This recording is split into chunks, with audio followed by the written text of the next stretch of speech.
चीन की महान दीवार, जो 13,000 मील लंबी है, मानवता के लिए एक अद्वितीय दीदार प्रस्तुत करती है।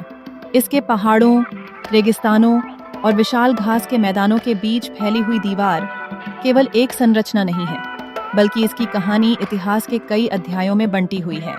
शुरू करने से पहले हमें यह समझना होगा कि यह दीवार कैसे बनी और इसके पीछे क्या उद्देश्य था।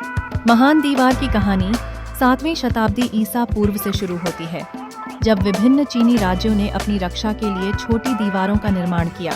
ये दीवारें बाहरी हमलावरों तथा अन्य राज्यों से अपनी सुरक्षा के लिए थीं।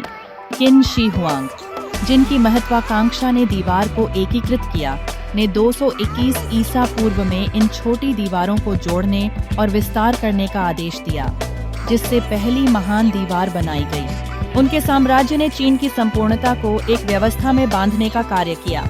इसके बाद हान एवं मिंग राजवंशों ने दीवार को और मजबूत और विस्तारित किया।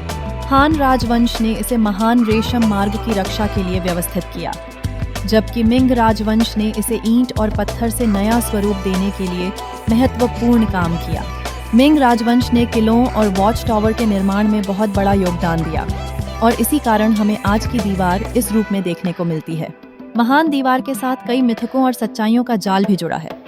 कहा जाता है कि अंतरिक्ष से इस दीवार को देखा नहीं जा सकता है, लेकिन इसके निर्माण में हजारों श्रमिकों ने अपने जीवन की आहुति दी। इतिहास में यह भी प्रसिद्ध है कि कई श्रमिकों को इस दीवार में दफन किया गया, जिसके कारण इसे दुनिया का सबसे लंबा कब्रिस्तान भी कहा जाता है। आज महान दीवार यूनेस्को की विश्व धरोहर स्थल है और हर साल करोड़ों लोग इसे देखने आते हैं। लेकिन समय और प्राकृतिक आपदाओं के कारण कुछ हिस्से खतरे में भी हैं।